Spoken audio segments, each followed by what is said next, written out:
Welcome to day 12 of our January Challenge 2024 and our final day of learning on this beautiful piece, Midnight Lullaby by Ada Lynn Jones. And this year, our final day of learning for January, because we have our different approach this year, giving ourselves more space, more breathing room, more time, enabling people to spend longer on this piece if they wish, without the pressure of the next one and the next one, but then having this bonus time coming up in June. It's exciting. Okay, so we have our final day of learning, our final line of music, and allow me to play it for you first, as per.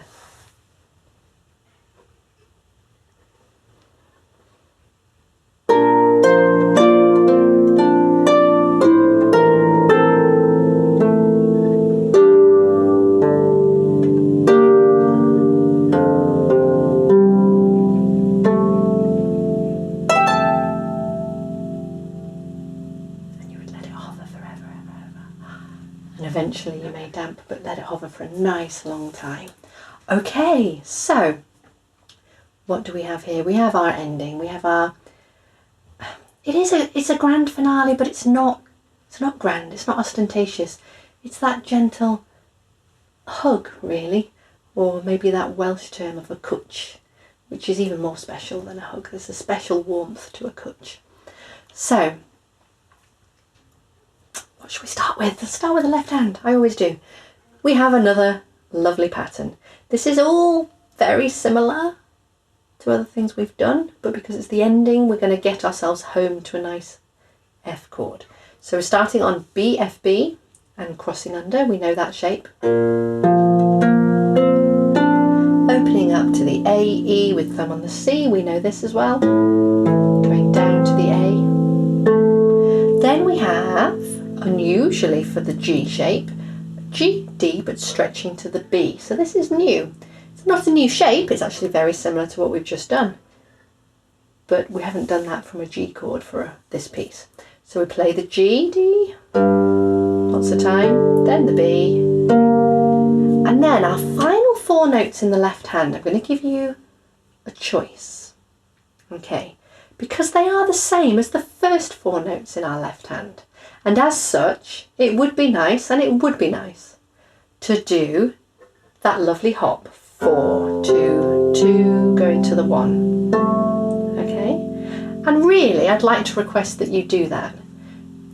The reason, and the only reason I'm going to offer you a choice, is because what that does is it means your very last note in your left hand is being played with a thumb, and it's a note that's got to last, and it's a note that's got to be beautiful, and so you need to do really beautiful bending over, nice. So when you do the hop, if I show you through the strings for a moment, it's harder for that right hand.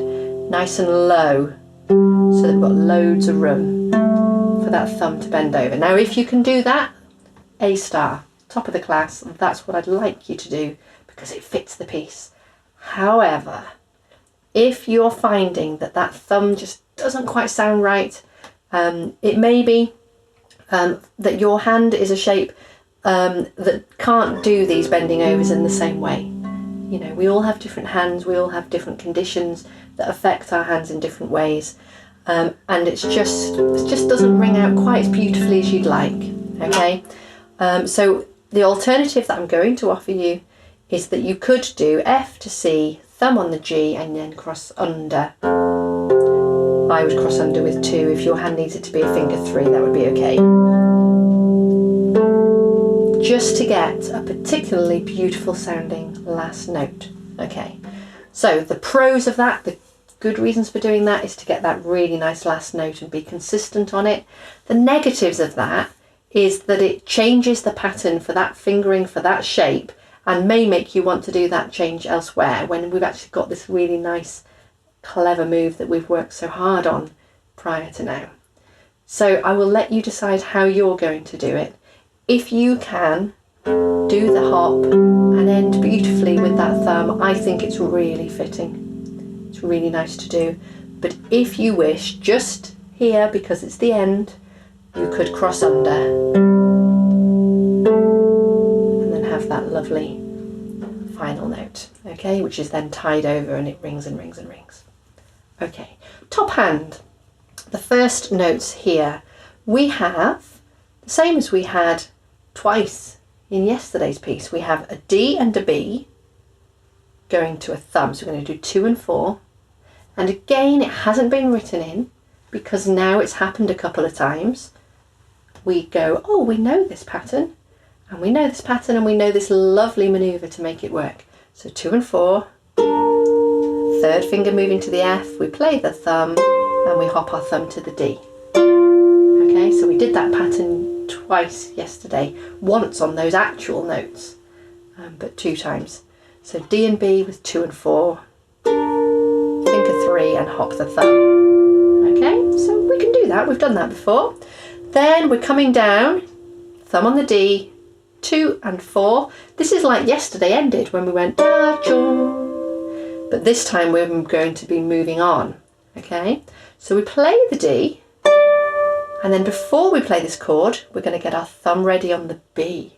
And then all we have to do is add our finger 2 on the A, and we can play our thumb, and we can play our A. And much like I was talking about yesterday, about how by connecting up the placing, we connect the notes, we make the flow fit, we make those notes belong to each other. Because those notes do belong to each other, they're in a row. Da, dee, da, dum. Not da, dee, da, dum. They belong to each other, they need to move into each other. So that placing, oh, let me do it again. I had to remind myself to move the thumb. It's not a hugely common placing position, which is why it's really great to try it and use it in this. All these fingerings, by the way, that I've been describing to you are ones that Ada herself has given. She also made a point to me that they are not the official only fingerings you must do, but they are brilliant to try to add to your arsenal of options of how to finger and make the piece belong and work. Because when you see a movement like that elsewhere, it may go, oh yes, I remember in that piece I did it like this, and oh, I like how that sounds. Okay, so it's developing these skills. So I love that you're trying them and doing the best to make them work for you.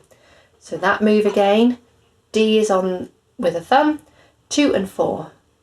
And then we're going to cross over. So we play the thumb and immediately get it ready on the B. So we're kind of moving in there. We play the 2 and the 4, and then we can bring our rotation round, add our finger 2. Okay, that's the last clever manoeuvre in the piece really, because then we're just down to D and G, 1 and 2. And then we do that again, and this time it's going to be tied over the bar. So make sure we really have a nice low finger, high thumb, elbow out, nice chord happening there.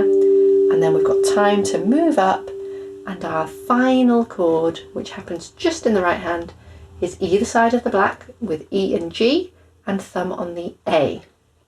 Okay, and it's got a little squiggle, we've got our rolled chord, our arpeggiated chord, and this tarium feeling to this top note. Bearing in mind that we were already mezzo piano and we've diminuendoed, we've got quieter to this point, so it's just going to be really as if it were something you could hear in the distance.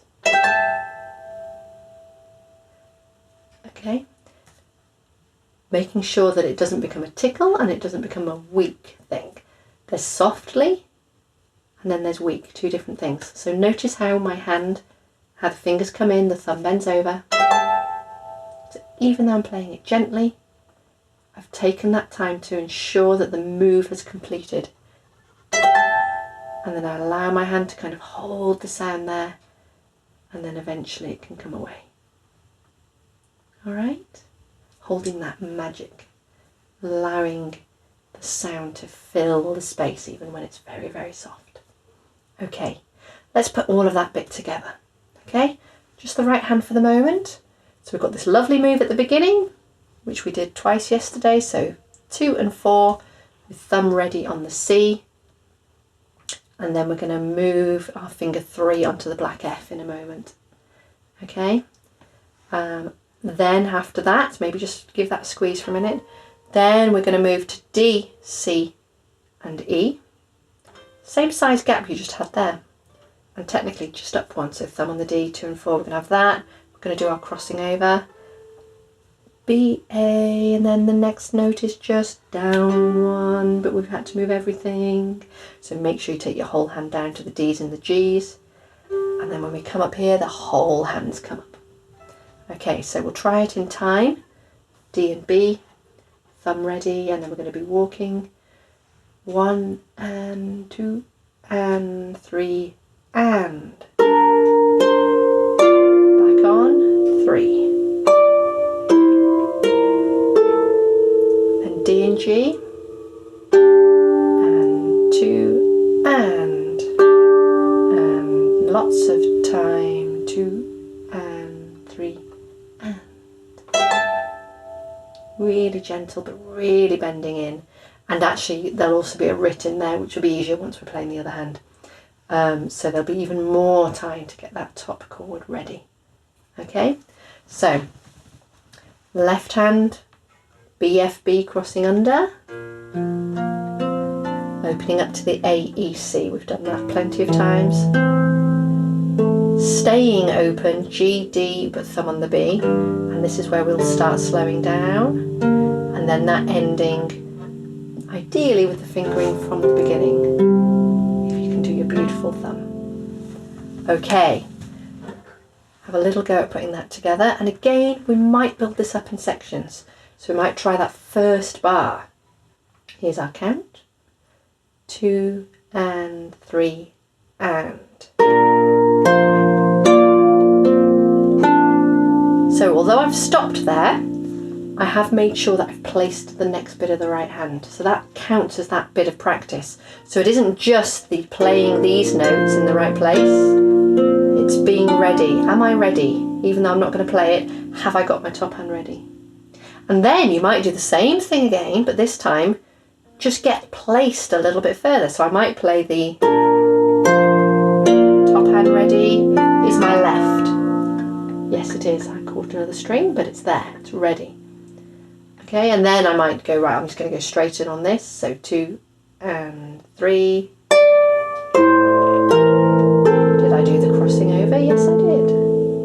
And then I might put all of that together. So if you put that together with me, the first 2 bars, B pattern in my left, D and B in the top. Ready? 1 and 2 and 3 and. Top, place the left. Good. And if you've nailed that, can we then nicely open up to what's next? You might move them both at the same time. You might get straight onto it, having finished with the top hand. That's a good idea. And then we'll do our last 3 bars where it's marked writ. So we've got a G shape. G, D, B in the left and D and G in the top. Ready? I'll count this. And we're going to slow and we're going to get quieter. 1 and 2 and 3 and together.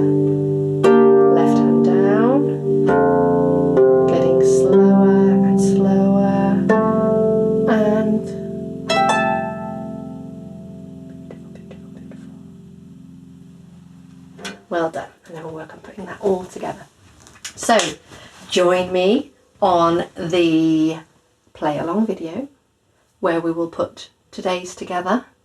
I might even go from yesterday into today a bit as well, just to make sure that that's all holding nicely together. Tomorrow is a rest day where we will look at putting it all together so that you get a play along video of the entire piece at these different speeds. And then after that we'll have our live Zoom. Also, keep your eyes and ears open for separate announcements about Ayla's book, if we haven't already done that, which you are going to be able to order, and I know you're going to want to, because it's got this piece in and a whole collection of pieces that are just going to be as beautifully gorgeous as this. We all know and love Ayla's writing, and it's going to be another treasure for us. So, see you on the play along. Well done.